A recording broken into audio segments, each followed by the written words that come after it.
नमस्कार, स्वागत है आपका जोहार झारखंड के इस बुलेटिन में। आपके साथ मैं हूं सोनाली सिंह। बुलेटिन की शुरुआत करेंगे बड़ी खबर के साथ। रांची के बुंडू में तेज रफ्तार ट्रक ने स्कूली बच्चों को रौंद दिया। हादसे में 3 स्कूली बच्चियों की मौत हो गई, जबकि 2 बच्चे जख्मी बताए जा रहे हैं। स्कूल से छुट्टी होते ही ये बच्चे सड़क के एक ओर से दूसरी ओर जा रहे थे और तभी तेज रफ्तार ट्रक ने बच्चों के काफिलों को रौंद दिया। हादसे के चलते घटनास्थल पर चीख पुकार मच गई। नाराज ग्रामीणों ने रांची जमशेदपुर सड़क को जाम कर अपना विरोध जाहिर किया है। तो हादसे में 2 स्कूली बच्चे इस वक्त जख्मी बताए जा रहे हैं, जिनका इलाज अस्पताल में जारी है। वहीं 3 बच्चियों की यहां पर मौत हो गई।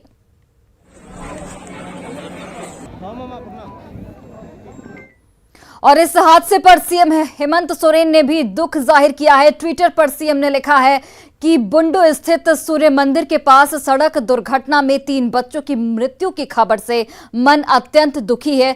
जिला प्रशासन घायल बच्चों को मदद के लिए हर संभव सहायता पहुंचा रहा है।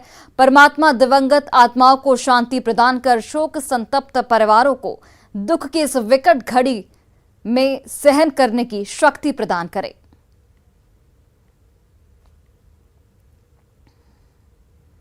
और वहीं गिरिडीह के पडरमनिया गांव में मुहर्रम के ताजिया जुलूस के दौरान एक ही समुदाय के 2 गुटों के बीच जबरदस्त भिड़ंत हो गई।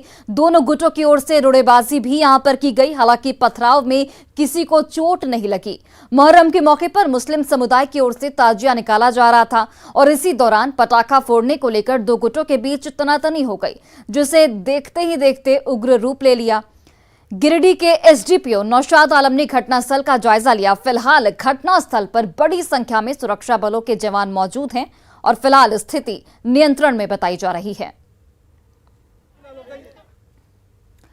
जामताड़ा की साइबर पुलिस ने सियाटाड़ गांव में छापेमारी कर 4 साइबर अपराधियों को गिरफ्तार कर लिया है। इनमें 3 जामताड़ा और 1 गिरिडीह का साइबर क्रिमिनल है। इन अपराधियों के पास से 12 mobile phone, 22 SIM card, 2 ATM card और 1 बुलेट बरामद किया गया है। ये अपराधी केवाईसी और बिजली बिल का मैसेज भेजकर भोले भाले उपभोक्ताओं को चूना लगाते थे। इन्हीं अपराधियों ने खूंटी कोट की मैनेजर पल्लवी कुमार के खाते से 1.5 लाख की ठगी की। इसके अलावा रांची, जमशेदपुर और बोकारो के कई लोगों को भी इन अपराधियों ने चूना लगाया है।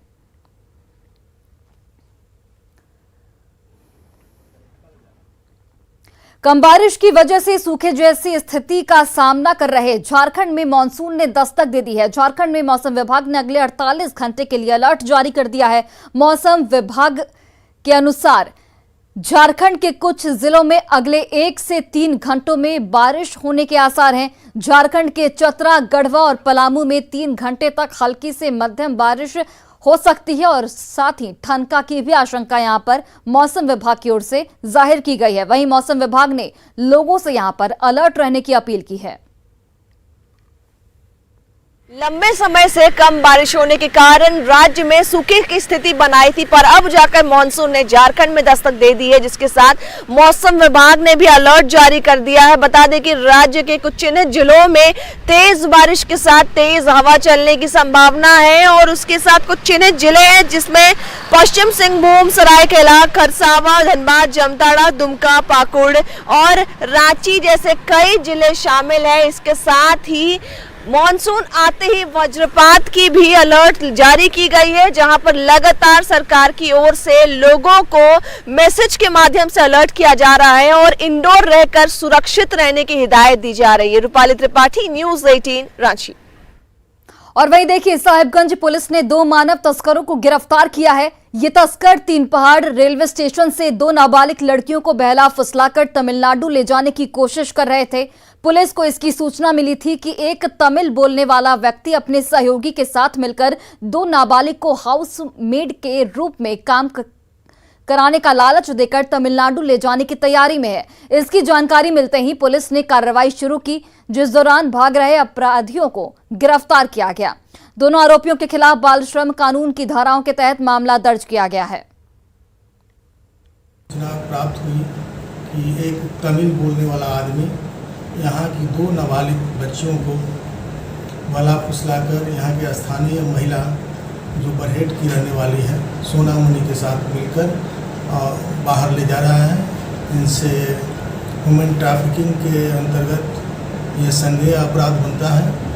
और इस सूचना की सत्यता की जांच की गई थाना प्रभारी द्वारा और एक 12 साल की लड़की और एक 13 साल की लड़की को बरामद किया गया।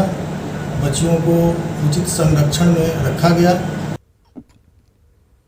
कोलकाता पुलिस के अफसर रांची के वकील राजीव कुमार में ईडी अफसर से पूछताछ के लिए उड़ीसा के भुवनेश्वर पहुंच गए हैं। वकील राजीव कुमार को कोलकाता के मॉल में 50 लाख रुपए कैश के साथ पकड़ा गया था, जिसे उन्होंने कोलकाता के एक व्यवसायी से एक पीआईएल वापस लेने के एवज में वसूला था। इसी मामले में भुवनेश्वर में पोस्टेड एक सीनियर ईडी अधिकारी से पूछताछ होनी है और इस मामले में आरोपी वकील राजीव कुमार और ईडी अफसर से भी आमने सामने पूछताछ यहां पर की जा सकती है।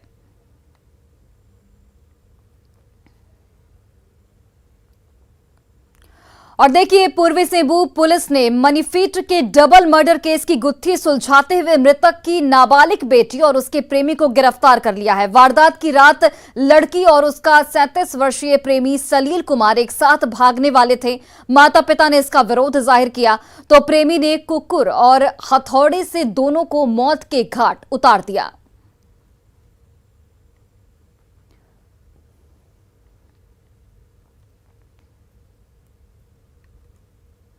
दोनों मिल करके अपने जो मृतक दंपति है उनकी हत्या करके फिर दोनों भाग गए वहाँ से। दोनों पकड़ा गए हैं। दोनों ने अपना अपना अपराध स्वीकार किया है। हथौड़ी और प्रेशर कुकर का इस्तेमाल किया गया है मर्डर करने में, उसको जब्त कर लिया गया है। हमारे पास टेक्निकल एविडेंस है और जिस स्कूटी से लोग दोनों भागे हैं उस स्कूटी को भी जब्त कर लिया गया है।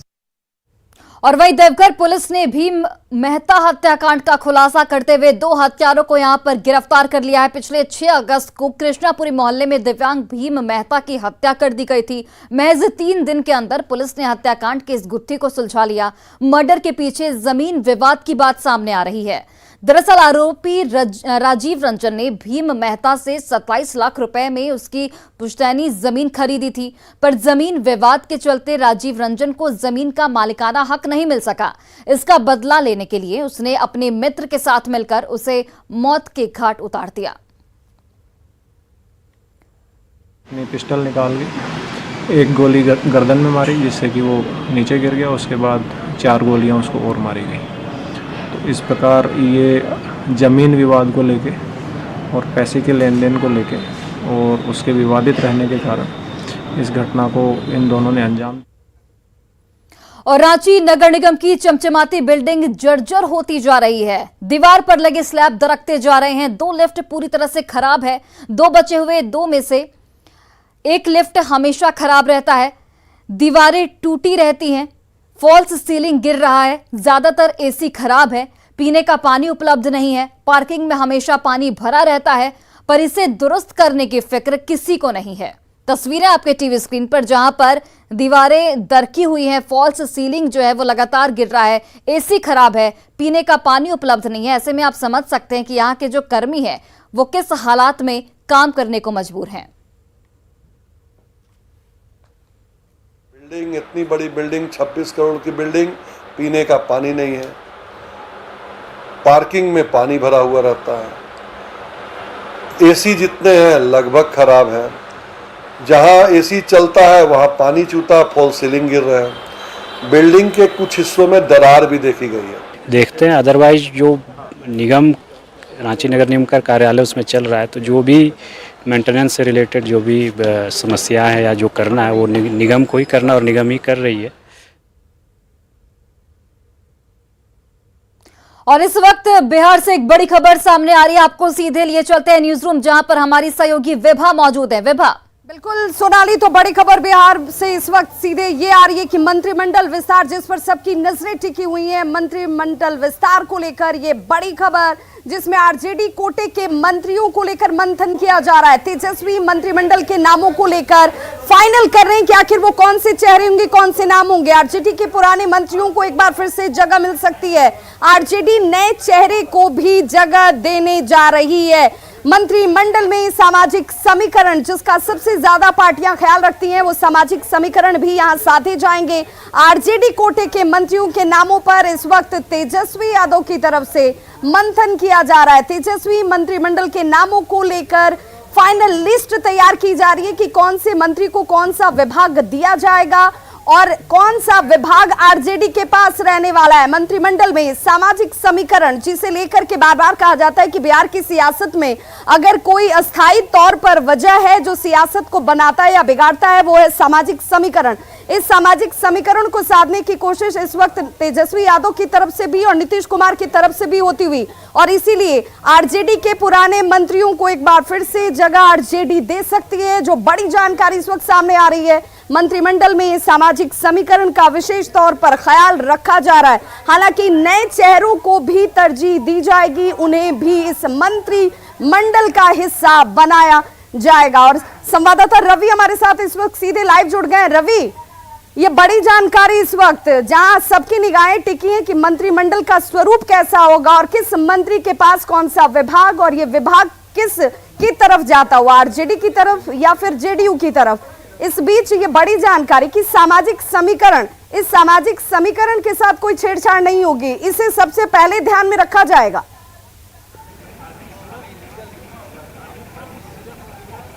जी बिल्कुल, देखिए जो मंत्रिमंडल को लेकर के सभी की नज़रें जो हैं वो बनी हुई हैं, और जहां पे जो फार्मूला तय हुआ है उसके तहत तेजस्वी यादव जो है वो नामों को फाइनल लिस्ट जो है वो तैयार कर रहे हैं। और इसमें सबसे जो खास बात यह है कि तेजस्वी ने बिल्कुल रणनीति बनाई है कि जो सामाजिक जो समीकरण है उसका खासा ख्याल रखा जाए, हर वर्ग को उसमें जो जगह है वो दी जाए, इसे लेकर के खासा ख्याल रखा जा रहा है। क्योंकि देखिए, जिस ढंग से आरजेडी की जो पार्टी माई समीकरण रहे हैं उसे एक भरपूर तस्वीर बदलने की कोशिश तेजस्वी यादव ने की है जब से वो उन्होंने संभाली है कमान। और उसमें आपने देखा होगा कि A to Z की पार्टी वो हमेशा कहते रहे हैं, वो कहते रहे हैं कि हर वर्ग को जो है अपने संगठन में जगह दी जाएगी। जिला अध्यक्ष से लेकर के तमाम जो बदलाव किए हैं उसमें भी हमने देखा है कि सामाजिक समीकरणों का रवि, इस बार चूंकि AIMIM से निकलकर 4 लोग आरजेडी का दामन थाम लेते हैं, आरजेडी में शामिल हो जाते हैं, तो ये भी कयास लगाए जा रहे हैं। ये माना जा रहा है कि इस मंत्रिमंडल में उन लोगों को भी मंत्रियों के तौर पर भूमिका मिल सकती है।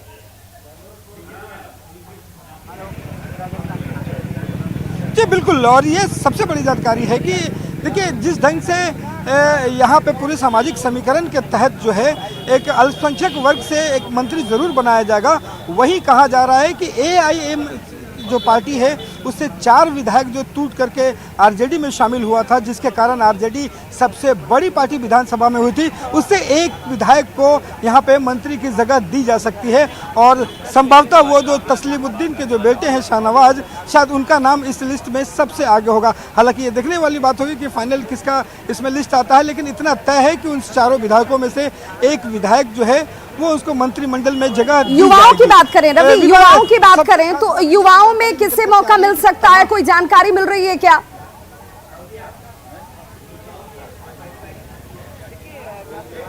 देखिए, युवाओं की अगर बात करें तो देखिए कई युवा चेहरे हैं जिनको राजद जो है इस बार मंत्रिमंडल में शामिल करेगी।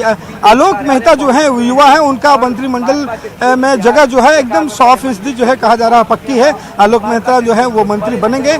लेकिन जो नए चेहरे जो पहली बार बन करके आ रहे हैं, कयास ये लगाए जा रहे हैं कि 1-2 चेहरे वैसे भी शामिल किए जा सकते हैं जो एकदम बिल्कुल फ्रेश चेहरे हों, और इसे लाकर तेजस्वी जो है एक नया कह सकते हैं कि संदेश देने की कोशिश होगी। रवि, एक बड़ी खबर इस वक्त आ रही है, अपने दर्शकों को जरा वो बड़ी खबर बता दें। अपने दर्शकों को हम बता दें कि स्पीकर जिसे लेकर के तेजस्वी की तरफ से डिमांड भी रखी गई थी, शर्त भी रखी गई थी, वो स्पीकर का पद आरजेडी के पास ही जाता हुआ नजर आ रहा है। ये बड़ी जानकारी इस वक्त मिलती हुई, जिसमें स्पीकर का जो कोटा है वो आरजेडी के पास जा रहा है। ये बड़ी जानकारी, और ये बड़ी जानकारी आपके सामने इस वक्त टीवी स्क्रीन पर देख लीजिए सूत्रों के हवाले से। हालांकि ये बड़ी खबर इस वक्त आरजेडी कोटे से ही स्पीकर होंगे।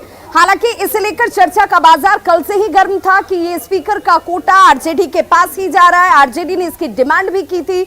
हालांकि कांग्रेस भी अपनी दावेदारी इस स्पीकर के पद को लेकर कर रही थी, लेकिन बड़ी जानकारी इस वक्त सूत्रों के हवाले से यही आ रही है कि अब ये स्पीकर का जो पद है ये आरजेडी के ही कोटे में जाता हुआ इस वक्त सूत्रों के हवाले से जानकारी आ रही है। रवि, स्पीकर को लेकर के आरजेडी, या यूं कहें कि अब इस गठबंधन के अंदर 2 दावेदार हैं। आरजेडी ने अपनी शर्तों में स्पीकर का पद रख दिया, कांग्रेस भी ये चाहती है कि स्पीकर का पद उसके कोटे में आए।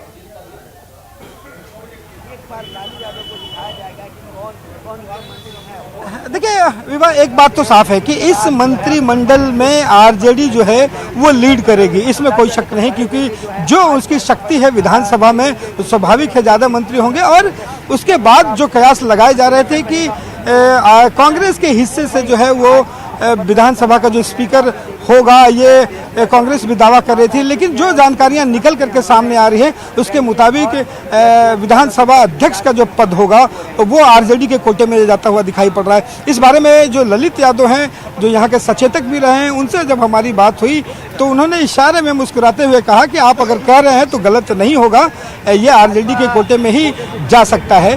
तो उन्होंने इशारों में अपनी पूरी बात भी बताई। उनका कहना है कि इतनी बड़ी पार्टी है और इसमें विधानसभा स्पीकर का जो पद है वो आरजेडी के कोटे में जाता हुआ दिखाई पड़ रहा है। हालांकि गृह मंत्रालय को लेकर के मामला अभी भी अटका हुआ है।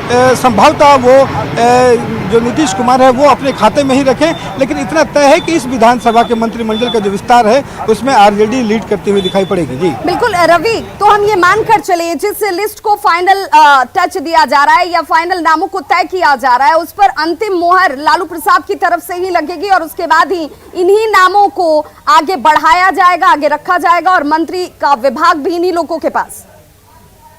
अध्यक्ष को लेकर बात बनी है, नीतीश कुमार अध्यक्ष पर समझौता करने वाले नहीं। देखिए निश्चित रूप से विवाद, देखिए पार्टी के राष्ट्रीय अध्यक्ष हैं और राष्ट्रीय अध्यक्ष तो हैं, लेकिन खास करके उनकी जो पार्टी को लेकर के और या संगठन को लेकर के बिहार में राजनीति को लेकर के जो समझ है उसके कारण कहा जा रहा है कि तमाम जो तेजस्वी लिस्ट जो है फाइनल करेंगे उसके पास राष्ट्रीय अध्यक्ष लालू प्रसाद यादव के पास ये लिस्ट जाएगी और अपने अनुसार, अपने समीकरण के अनुसार वो पूरी लिस्ट को चेक करेंगे। उसके बाद लालू प्रसाद यादव जब फाइनल करेंगे इस लिस्ट को तभी वो लिस्ट जो है मंत्रिमंडल में शामिल किया जा सकता है। लालू प्रसाद यादव को अगर लगता है कि एक दो नाम हटाए जाने चाहिए, किसी और को उसमें रखा जाना चाहिए, तो वहाँ से वो बदलाहट करेंगे, लेकिन पूरी कोशिश की जा रही है तेजस्वी की तरफ से कि वैसे नाम शामिल किए जाएं जिस पर अंतिम मुहर लगे। लेकिन लालू प्रसाद यादव जो हैं उनके पास कहा जा रहा है कि आज ही जो है वो लिस्ट भेज दी जाएगी और जिस पर अंतिम मुहर लालू प्रसाद यादव लगाएंगे। बिल्कुल रवि, कुछ ऐसे नाम जिनकी चर्चा खूब चल रही हो आरजेडी के अंदर कि इन लोगों को तो मंत्री पद मिल नहीं जा रहा है, ऐसे कोई नाम?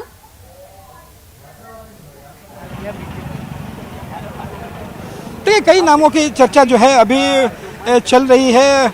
अभी जब तक लिस्ट बनकर तैयार नहीं हो जाता तब तक कहना मुश्किल है, लेकिन कुछ नाम ऐसे जरूर हैं जिस पर कहा जा रहा है कि ये मंत्रिमंडल में शामिल जरूर हो सकते हैं। एक नाम जो आलोक मेहता का है जो सबसे कंफर्म बताया जा रहा है। पिछली बार जो है चंदेश्वर प्रसाद सिंह जो हैं वो मंत्री बनाए गए थे, आपदा प्रबंधन के मंत्री थे, हालांकि उनको भी इस बार मंत्रिमंडल में शामिल करने की बात कही जा रही है। अनीता कुमारी जो है पिछले बार पर्यटन मंत्री थी, इस बार भी उन्हें मंत्रिमंडल में शामिल किया जाएगा, हालांकि कौन सा मंत्री दिया जाएगा ये कहना मुश्किल है। भाई वीरेंद्र को जो है वो जगह मिल सकती है, ललित यादव जो हैं उनको भी जगह मिल सकती है।